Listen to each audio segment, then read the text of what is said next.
The media and the deep state and the Democrats were not really, frankly, they were not going to accept the results of the November 2024 election where Donald Trump was returned to the White House. Because if you watch, they are rerunning the same arguments that were decided last November. The voters spoke. Take immigration, for example. I'll mention that again.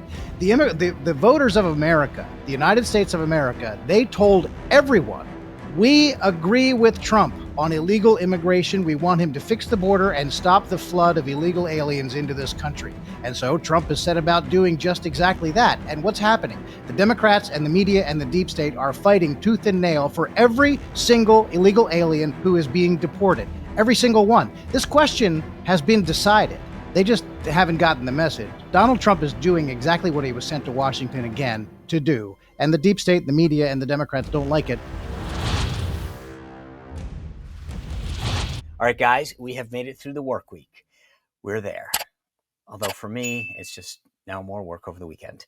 But a great week celebrating that first 100 days in office. And I'm always a little nervous sometimes when these faux media, it's like a Hallmark anniversary.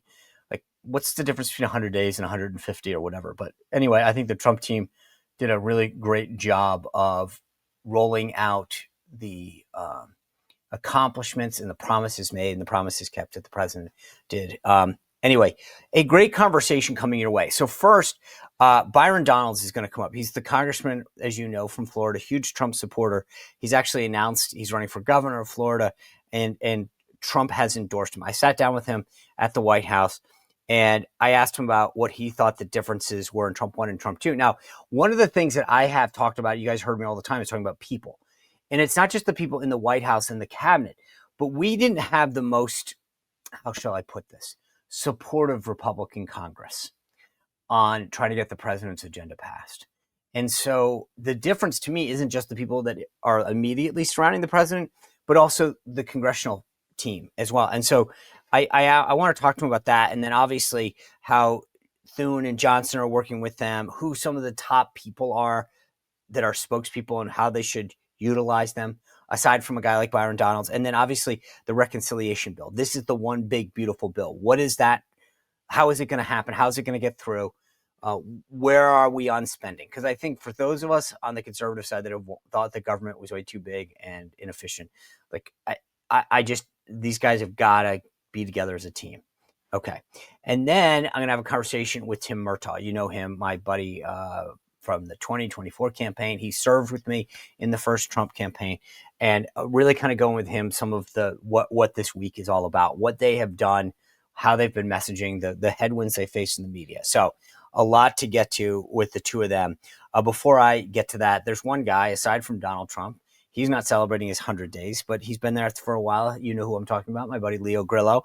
You recall Leo's story. He was on a road trip, rescued a Doberman along the side, named the Doberman Delta, which stood for dedication and everlasting love to animals. And that one dog began what has now become Delta Rescue, the world's largest no-kill sanctuary. It's not a shelter, it's a sanctuary. These dogs, cats, horses, you name it, abandoned, abused, malnutrition, all come to Delta Rescue and get taken care of for life because of Leo's leadership and vision.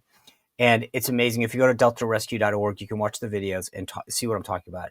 It's such an inspiration to those people like me who are animal lovers to see what this guy does to dedicate his life to taking care of them and rescuing them and giving them a home for life, not trying to give them a shelter or whatever. And it's the thing about Delta Rescue is that it truly is one of those great charities and organizations that deals entirely on donations from people like me and you. There's no USAID or Political Pro funding or subscriptions.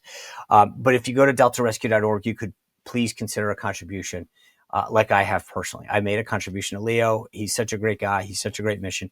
That's how they sustain themselves. So go to deltarescue.org. They've got this estate planning kit. There's a tab up in the top. Now, maybe you have an old 401k or an old stock. And if you speak with your estate or tax professional, they can tell you that you might be able to get some kind of benefit in the short term if you donate that to Leo Grillo and help make Delta Rescue an enduring mission. So talk to download the estate planning kit. You'll see what I'm talking about. Visit deltarescue.org. consider a contribution and to make it part of your network as well. As I mentioned to you guys, here we are at the end of the month, beginning a new month. And April 15th was a little while ago, so tax day has passed for most Americans. But there's a lot of us who have unfiled, unpaid taxes. And just because the April 15th deadline passed doesn't mean the IRS is not ramping up enforcement. They are. This is where they make their bones, as they like to say. They've got 5,000 new tax liens that are filed daily. They're coming. They're looking for their money. They need to fund Washington.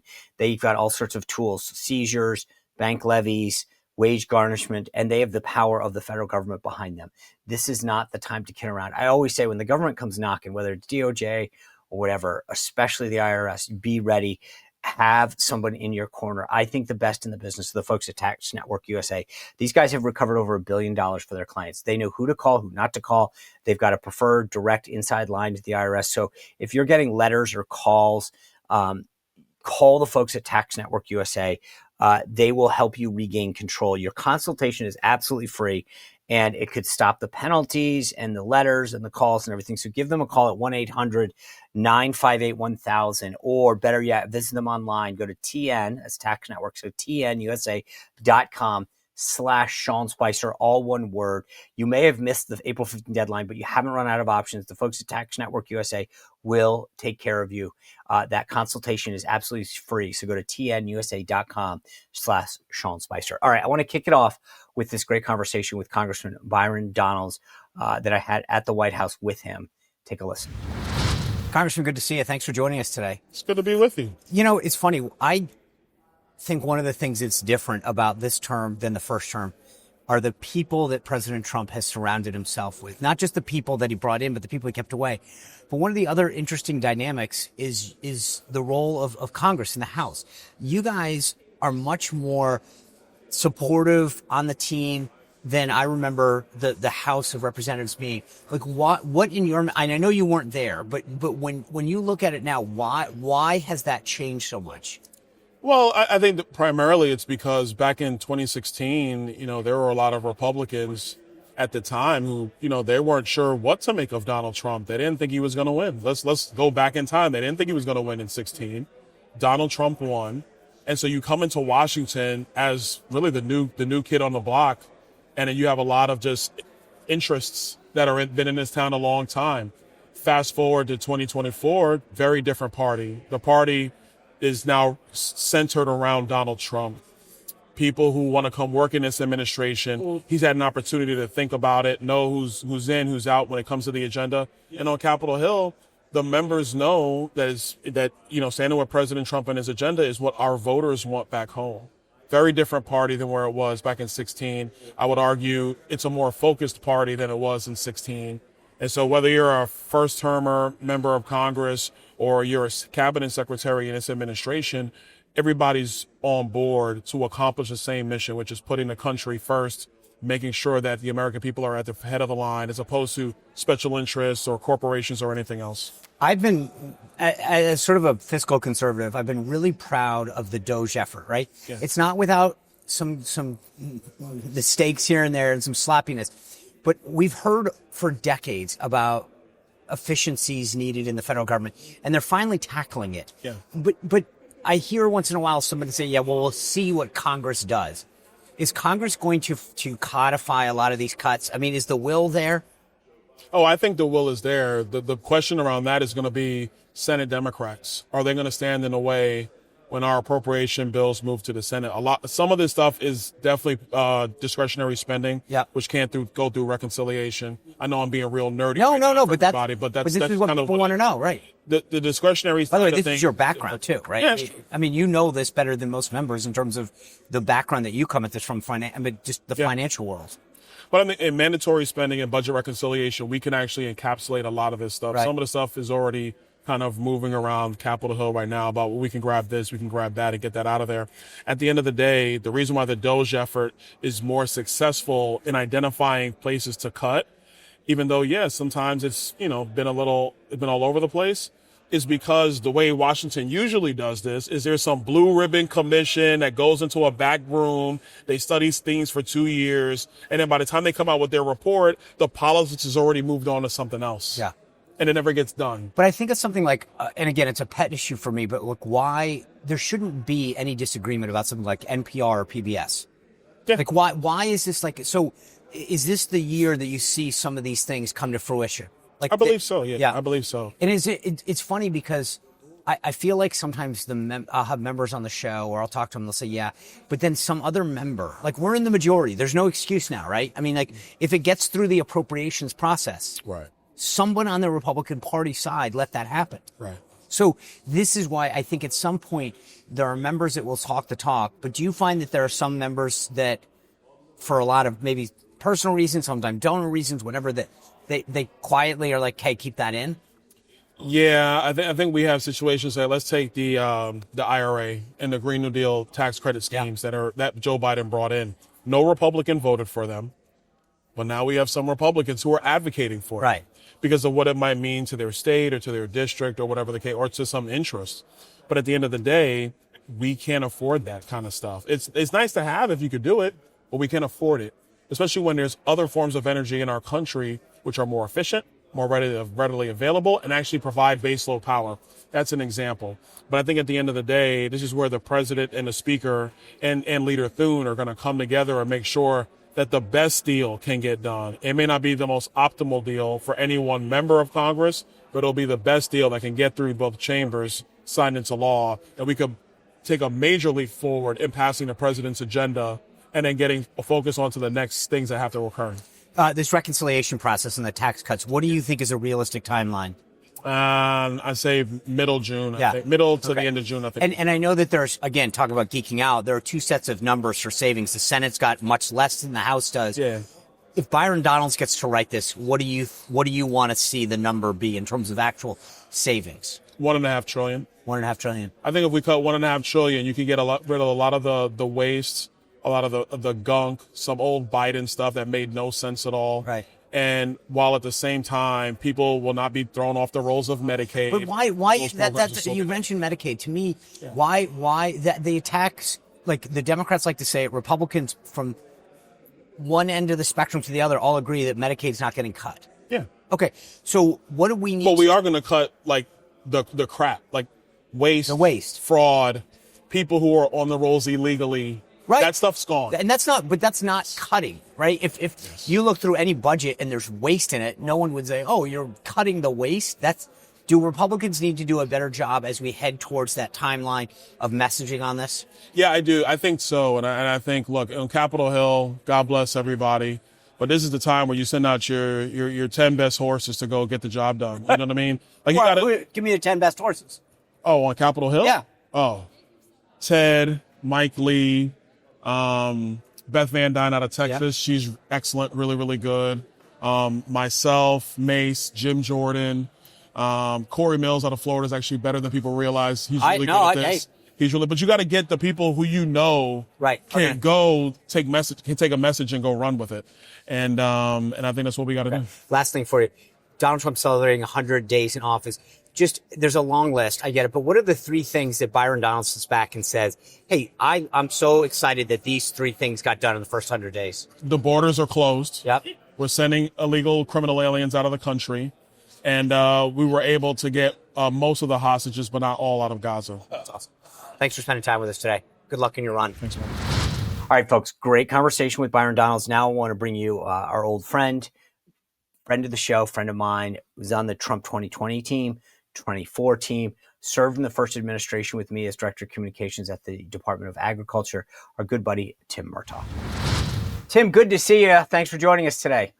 You bet. Happy to be with you again, Sean. Well, so this week we celebrated 100 days in office. You were there during the first term. I've reflected a lot about what I think is different between this term and the first. I actually had a good conversation with the president about it. What are your views on what's different between now and then?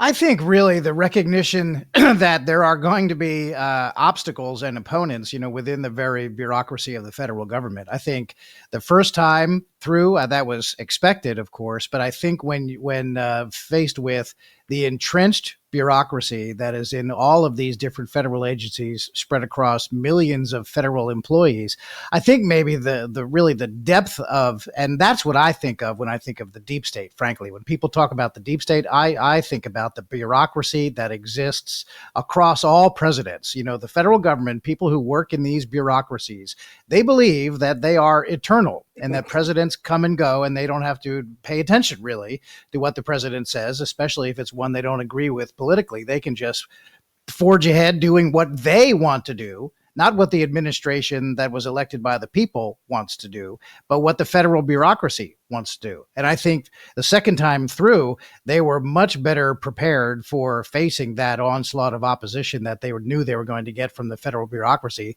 And they dove right in, unhesitatingly, and really tore into it. I think the energy with which they have attacked these first 100 days is also a difference. I think have been massive accomplishments. Just look at what's been happening on the border and think about what Joe Biden was doing in his first 100 days. What was he doing? He was throwing open the gates of the country and basically making it so that we had no border. That's what he was doing in the first 100 days. And Donald Trump has reversed that almost completely. It really has been amazing to watch. Yeah, on a number of fronts. And it's interesting to me, I always say that the people are one of the big differences. It's like who got brought in, who got kept out. And I think one of the things that I recognize is it is a much more cohesive team, not just at the senior White House staff level, but also at the cabinet level, right? And you even think about your former boss, Sonny Perdue, the Secretary of Agriculture. Like Trump didn't really know him, and this time Secretary of Agriculture is Brooke Rollins. And meaning, and there's nothing like I gotta say, as somebody who was the first press secretary in Trump 1 to see Caroline Leavitt now, like I have no problem admitting that like she has a much, I think, greater relationship than I did. And I think the relationships that the senior staff has and the cabinet has with him is much more familiar. And that leads to a greater sense of cohesion and teamwork. I mean, you're a team sports guy. I think you can have good players, but if you don't have that sense of team, then that actually, sometimes you can have great players, they don't play well together, and the results speak for themselves. I think part of the reason that Trump's having the successes that he's having is because his people feel a much more sense of purpose and mission than maybe we did the first time. I think that's fair to say. And I do come from a team sports background, and it is great to have talented players. Everybody wants to have talented players, but a lot of times people say, yeah, but how's the clubhouse or how's the locker room? That means basically, yeah, how do your great players, how do they all get along? Do they complement each other? Do they let each other play to their strength and not get bent out of shape if one player gets a little bit more attention on a certain day than other players? And I think that's what he's got.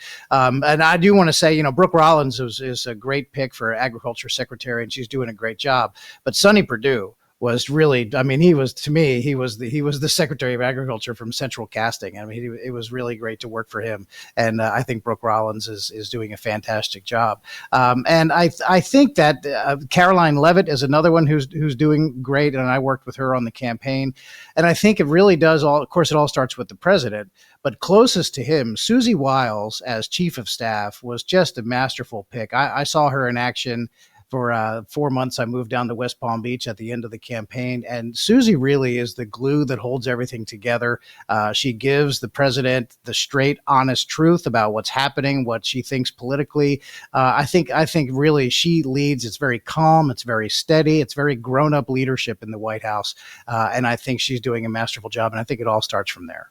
I do think, and I use this analogy a lot. And again, you're a great guy to ask about this because of your background in sports, is when you play a team, like I remember growing up, like if we were playing soccer, we play a team and then later in the schedule, we'd play them again. And the coach would come in and say, okay, guys, remember when you played them the first time, they played to the right side a lot. And this is where we've strengthened our defense. And what you kind of did after action reports and analysis and kind of watch the tape, if you will, I think it can't be overstated how important the 4 years out of office have been to the success of the second term, because it's like watching the tape in sports. He's been able to go back and say, okay, if I get another chance, I mean, you brought this up at the beginning in terms of the resistance.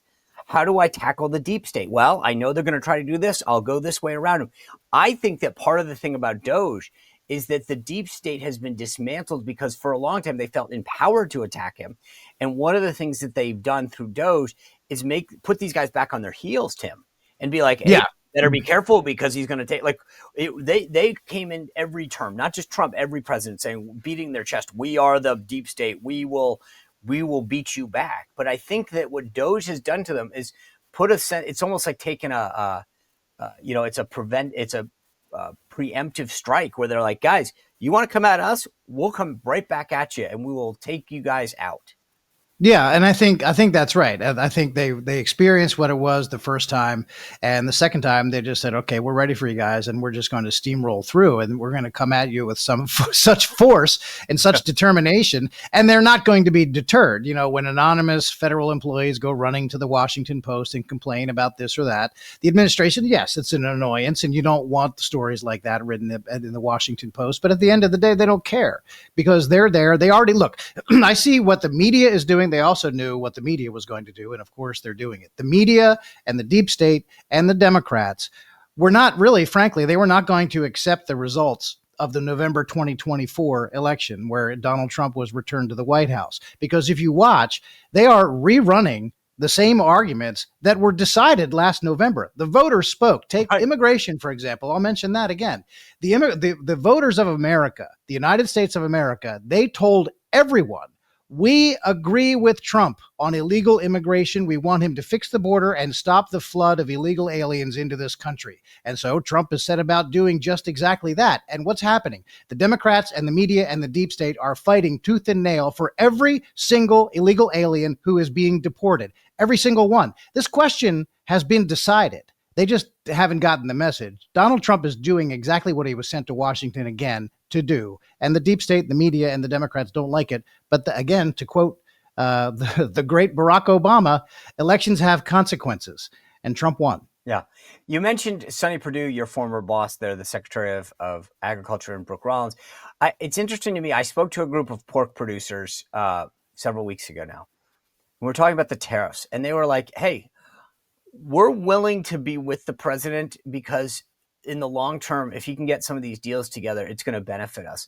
And I don't think that most people who cover politics or who are pundits or whatever appreciate, I think, the resilience of some of our farmers and ranchers when it comes to the desire to fight for the greater good, which is greater market access. Because like our pork, our ag products, that the other, whether it's meat or fruits and vegetables, have such a hard time getting market access into places around the world that I just don't think that the media understands the resolve and the resilience that these folks have and are willing to stick with Donald Trump. Because I was surprised, to be blunt, when I was talking to them about, how do you feel about the tariffs? Like, well, we don't like them because it's making our job harder, but we get what he's fighting for and we're willing to stick with him.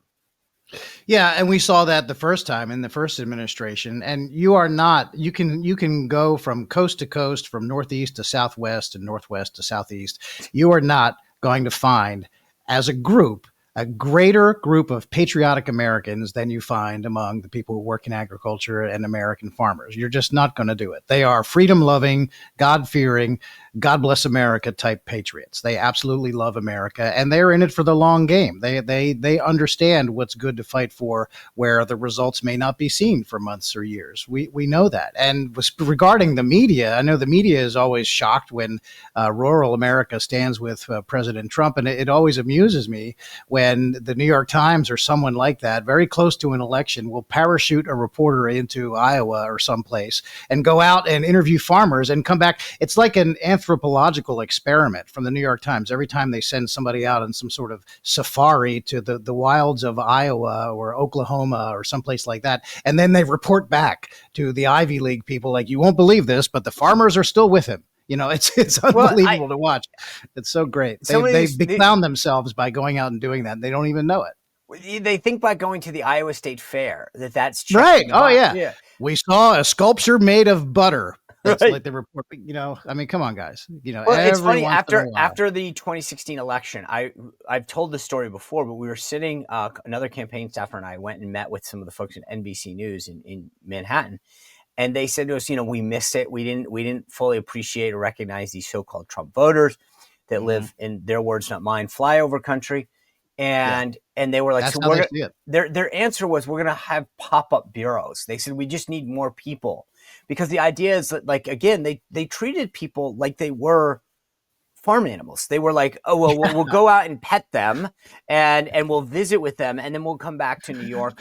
But like, oh yeah, they're going to have a pop-up bureau. That's great. So let's say, they're going to send, NBC News is going to send some kid who's 26 years old, 27 years old from Dartmouth or so wherever he went to college, and he's going to go out to Iowa, and he's going to get the pulse of the community. Come on. That's a joke. That's a joke. A pop-up bureau. The fact that they call it's insulting. It's unbelievable. You mentioned that, I want to approach this from the sense of a communicator, because I had this conversation with Kalen Dorr at the White House earlier this week. Another good friend of mine. Yeah. So I said to Kalen, you're never going to keep up with Donald Trump, right? That's just okay.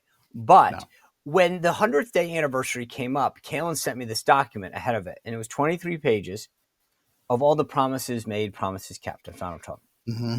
And I said to him, so understanding that you're not going to, like, you can't, Trump just keeps going and going and going like the Energizer Bunny.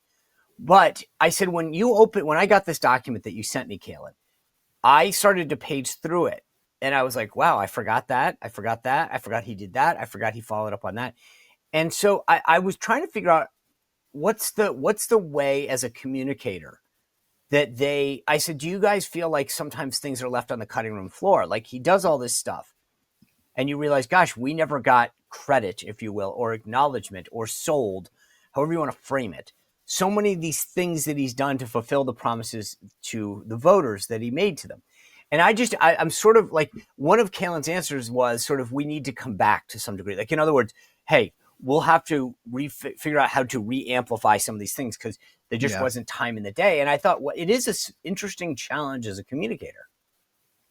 It is an interesting challenge, because there have been a lot of, on the campaign trail during the course of a year or so, when you're out there, you make a lot of promises, and I'm sure the White House is keeping track of all of those. And in the daily news cycle, when you have the national news media searching for and finding their daily outrage, I mean, it's hard to actually get your good news across, because, the NBCs and CNNs of the world are not going to want to report that, oh, look at this, the president fulfilled another promise that he made on the campaign trail. They're not going to want to broadcast your good news to the American people, because that's not their mission. Their mission is to spread division and broadcast bad news, and then run polls on the bad news and say, see, we told you so, right? That's what they do. It's a negative information loop. It's a negative information. So I brought this up earlier in the week, that the Media Research Center came out with this, 92% of all the media is negative. Now, wonder his poll numbers are where they are. And I felt like that it's subliminal, right? So the idea is, you yourself, I've always said that most issues are visceral. They're gut issues, right? So you don't need a poll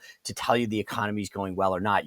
From going to the grocery store, or how much money you're saving or not. And yet, but it's like, it almost like the media's goal is to cast doubt on you. Of course. So that you're walking around going, God, I like these policies. Things are going well. But this is weird, because I'm reading this thing in the New York Times or on NBC saying how bad this guy is. And it's just, I keep getting a kick out of the fact that it does. You use the word loop, and I think that's absolutely right. Is that if you think to yourself, wow, I had a really good day today.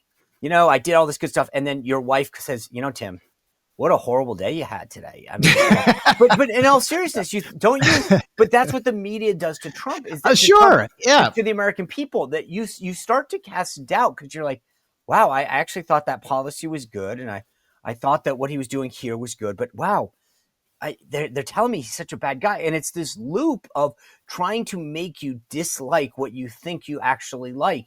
And that's their way of doing it, because they didn't do it to, they did the opposite to Biden, which is you'd walk down the street and say, God, this guy looks like he's out of touch and he's decrepit. And yet we're hearing that he's vibrant.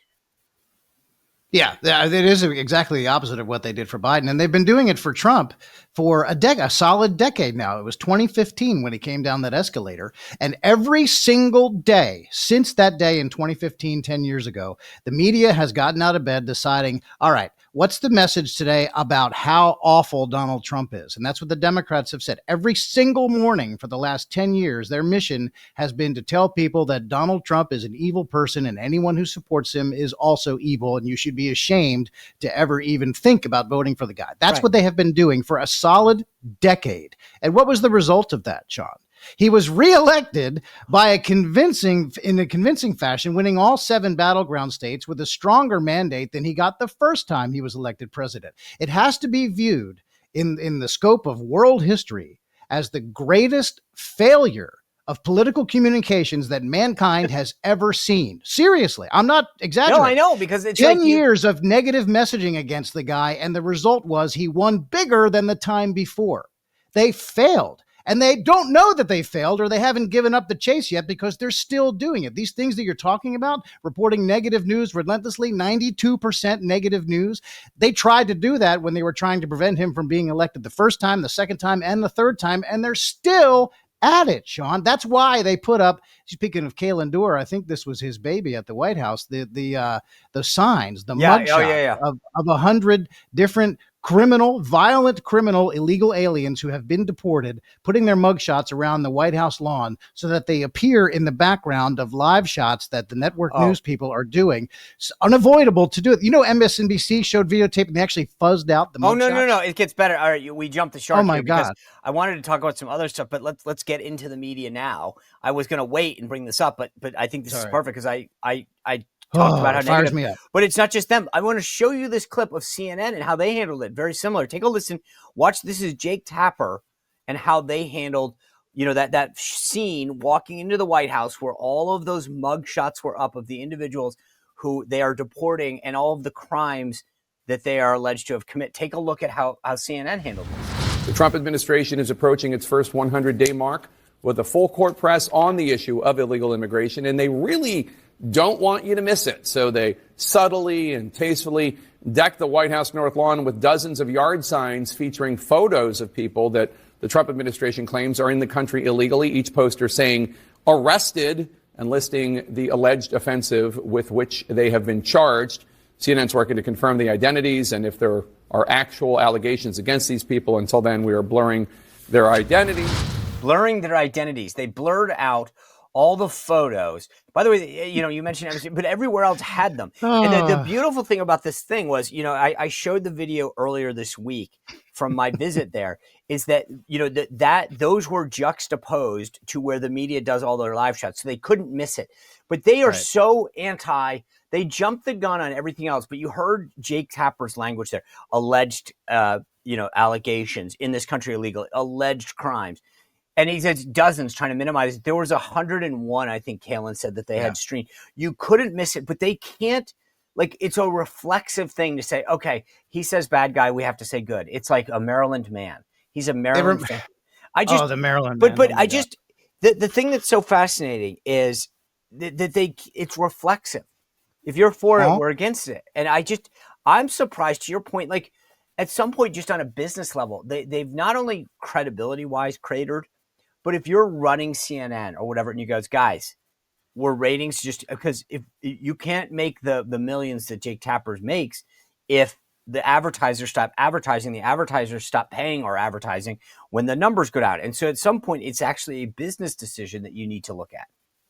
Yeah, and I mean that you're exactly right. It's the Democrats and the news media that there's an endless stream of 80-20 issues where they pick the 20 just because Donald Trump is on the other side. You're exactly right. It's reflexive.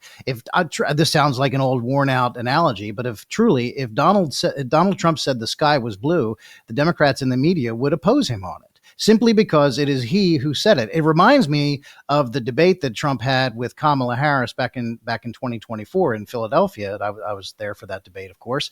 And on the stage, he made mention of the fact that Kamala Harris had vocally supported the use of taxpayer funds to pay for sex change operations for prison inmates and illegal aliens. Taxpayer money for sex change operations for illegal aliens and for prisoners. She supported that.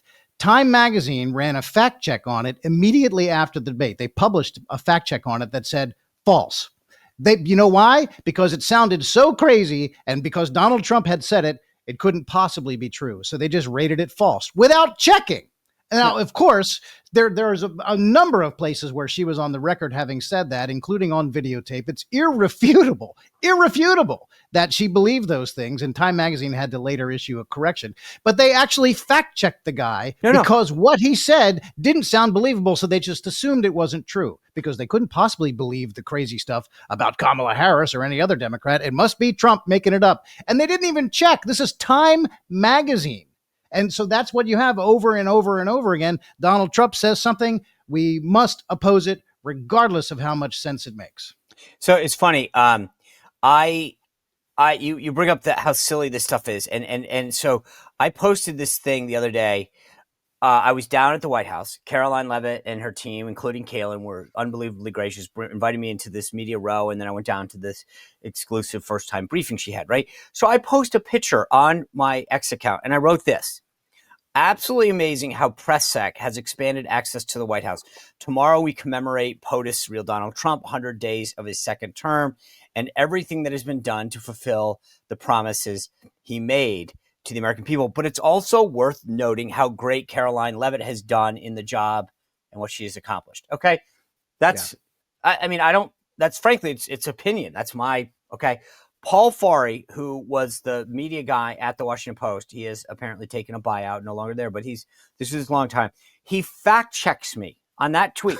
Okay. He can't fact check an opinion. Okay. But he does. And by the way, what have I said in any of that? She has expanded access. Okay. So this is his response. Undeniable. Fact check. Trump has expanded access primarily to Trump-friendly media. Okay. Gosh, let's see. Mike Allen of Axios was in that. Punch Bowl was in there. Semaphore. Those aren't exactly Trump-friendly. Okay. But again, because they don't want it to, they want to make it to disparage what Caroline's done. They make it seem like it's Trump-friendly. And then he continues. He has cut off pool access to @AP and restricted it for Reuters and Bloomberg. No, he folded it in. So these guys used to, my point is, I didn't mention the wires. I didn't talk about, and then he says he's also seeking to eliminate federal funding for public and international broadcasters and has sued CBS and other. So what does that have to do with anything that I said? But he calls that a fact check because again, we have to figure out a way. And yet if you're listening, right, you go, oh, it's a fact check. So something Spicer said had to have been wrong, right? Because there's no way, like it's a fact check. And this just tells you how, this is them, that no matter what you say, you mentioned the blue sky that Donald Trump would say, and they'd say, no, it's not. It's like, whatever you say, they've got to be against. There's nothing I said that had anything to do with facts that are inappropriate or wrong. That was his reflexive answer. I think you need to do a reread of the First Amendment, Sean, because right there, the founders put in there that the First Amendment protects the right of wire services to fly on Air Force One. Yes. Don't you? Absolutely. Don't you recall? That was. That's I was Article 2, Section 4. Yeah, it says. So what they have done is, like, the White House Correspondents Association believes that they own access to the machines of government. They absolutely believe that. And so when the Trump White House says, you know what, by having a designated seat on Air Force One, you've boxed out all these other organizations that never get, you know what, we're going to give some other people a chance. It's mine. Yeah. Oh my gosh, he's attacking the First Amendment. Yeah. No, if you don't, he's actually spreading it around is what he's doing. You know what's so funny? The way they approach this is, if I don't get, it's like a child. If I don't get what I want, you're mean to me. And that's their thing. They're entitled. And it's like, seriously, it's their seat. They're entitled to it. Their brief. Of course. Now, when the former media guy from the Washington Post points out, oh no, this is all Trump friendly media. forget for a second that it's not all Trump-friendly media, as you pointed out. You mean forget the fact? How about forget the fact? But how about in the briefing room, the front row of the briefing room, the people who get to ask the most questions, the most frequently, and the earliest, and all that? Who are they? It's the legacy media. The Washington Post. The legacy. They are absolutely unabashedly hostile to this president personally. They're not being adversarial. They're not asking the questions. They are being personally adversarial to this particular president, not to presidents generally, but to this one. You never could possibly acknowledge that if you're at the Washington Post. No. But you could not have teed up what I was going to ask you or show you next, because I've had some fun with this in the last couple of days since Terry Moran had that interview from ABC with President Trump on the 100th day mark. But he had this comment about Terry Moran's trying to talk to him about Pete Hegseth. And I want to play you what Trump responded, because it was like a masterclass in kicking someone's butt. So this is Terry Moran. He's the ABC guy. He's doing the interview and he wants to ask him about Pete Hegseth and his standing in the cabinet. Take a look. A very good defense, hopefully a great defense secretary, but he'll be a very good defense secretary. You have 100% confidence in Pete Hegseth? I don't have 100% confidence in anything. Okay, anything. Do I have 100%? It's a stupid question. Look, it's a pretty important position. No. You don't have 100%. Only a liar would say I have 100% confidence. I don't have 100% confidence that we're going to finish this interview. I don't have 100% confidence that we're going to end this interview. I mean, it's funny. Do you remember who was the pitcher? You would know this. Remember who was asked a question in a press conference, and he goes, "That's a clown question, bro." Oh, that was Bryce Harper. Was that Bryce Harper? Not a pitcher, yeah. Bryce Harper said it when he was like 20 years old. Yeah, that's a clown question, bro. Kristen Welker does this on Meet the Press all the time, where she goes, "Mr. Secretary or Congressman or whatever, can you guarantee to every American that's watching?" It's like, no one can guarantee that the sun's going to come up tomorrow, and yet you want people to answer these silly questions. And I love the way that Trump fights back. It's like, I don't have a guarantee that I'm going to finish this interview, and it's a dumb question. Yeah, it is a dumb question. And what Donald Trump has been doing, and what he's taught everyone in politics how to handle a hostile interview, and most interviews that he does with anybody in the mainstream media are going to be hostile. Terry Moran, of course, would not going to go in there and ask him fair questions. Donald Trump has really shown everybody the playbook is that the first thing you do is just you refuse to accept the premise of the question. Because most of these questions are asked in bad faith. Right. They are assuming facts that are not, in fact, facts. And Terry Moran is not, or anyone like him from one of the legacy networks, they're not in there actually trying to elicit thoughtful responses. They're trying to win points. They're trying to score political points for their own crowd. It's a tribe mentality, a tribal mentality still. And, and I think Donald Trump has shown it. And I say she, I'm talking about Caroline Leavitt again, since we've mentioned her name a couple of times. She does it masterfully. I think you can see that she has a really great relationship, and she really channels Donald Trump when she's in there in the briefing room. And I think Caroline does a fantastic job. I got to work with her for a while at the end of the campaign in 2024. And I don't know if it mattered to anybody at the time, but I told Susie Wiles, I said, if Caroline Leavitt is a candidate for White House press secretary, boy, you should really name her. And she said, well, it's going to be the president's choice, of course. But I'm glad that he chose her, because she's doing a great job. Yeah. No offense to present company, you were fantastic too, Sean. Listen, this is her moment, and she's doing great. No. And as I've said, I think I'm hopefully a big enough person to recognize when somebody's doing a great job. And I've told her that. I've told the president that. I agree with your assessment. She's done a phenomenal job, and she deserves all of the credit for doing it. Before we go, Tim, there's something that caught my eye the other day that I think flies beneath the radar. And there's a lot of these Biden legacy policies that kind of affect so much of what we do. And there's a thing that he had called the pill penalty that's affecting our ability to, as we talk about people getting healthier or whatever. And so explain what you know about what this is and how it's affecting our ability to get access to key drugs.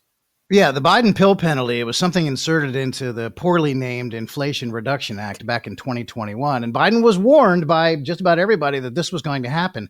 And what it does is it favors one kind of medicine over another kind. It favors what are called large molecule medicines. And think of things that you have to go to the hospital for, like injections or IVs or infusions. They're more inconvenient. They're more expensive. They drive up the cost of the entire healthcare system. He, for some reason, favored those over what are called small molecule medicines or pills. Like everyone thinks of medicine in pill form. That was what was discriminated against. And it punished innovation in pills. And it did exactly what everyone said. It drove 70% of the research and development dollars away from pill form medicine, which makes no sense because pills on average are 71% cheaper than other kinds of medicine, especially the injectable kind, that the medicines of last resort, really. And we're talking about now we're not having innovations in drugs that attack mental health problems or Alzheimer's disease. Cancer drugs are not being developed. At the University of Chicago has found— all because of this reduction in inflation. Oh, absolutely. The Biden pill penalty in there. And the University of Chicago has found that 188 new cures or applications for existing medicines have not been discovered because of the Biden pill penalty. And that translates into 116 million life years off of the life expectancies of Americans living today have vanished. 116 million life years off of everyone's lives. And so what will happen? Congress in budget reconciliation has a chance to get rid of the Biden pill penalty. And if they do, if and when they do, it will dawn a new era of the golden age of innovation in medicine. We're talking about new cures for Alzheimer's, for mental health, for cancer, for all kinds of other diseases. Prices will go down because this has killed the reduction in prices in pill form medicine. There's no reason for anyone to enter with a generic drug now. That the incentive to come in with generic drugs, which really drives the price down, that's gone. So if Congress gets rid of that, prices will continue to fall. New drugs will be developed. It'll be the golden age of innovation in medicine if they get rid of the Biden pill penalty. The president signed an EO that included something like that, included instructions to Secretary Kennedy to work with Congress on this. So I think it's probably going to happen. This is another one of these things that Biden left that's just a landmine, and Trump has to. All right, so they're at least acknowledging it from the White House. They get it, and they're dealing with this. Oh yeah, the president signed an EO, issued an EO last week about lowering prescription drug prices, and getting rid of the Biden pill penalty was part of it. Okay. Tim, I want to thank you for being with us. Have a great weekend, and look forward to catching up with you soon. You too. Thanks as always, Sean. Good to see you. You bet. All right, guys, thanks for tuning in. What a great show. Thanks for ending your week with us. Remember, my newsletter drops today, SeanSpicer.com. It's free to sign up. Please share it with folks. The more people can sign up, the better. We put all the clips up there. As you know, some great insight photos, and charts and columns and everything that's reading all in one great place. SeanSpicer.com. You can sign up. I hope you have a great weekend. We'll be back here on Monday. Take care. Well, if you enjoyed this content, make sure to like this video, subscribe, and click the notification bell to get more.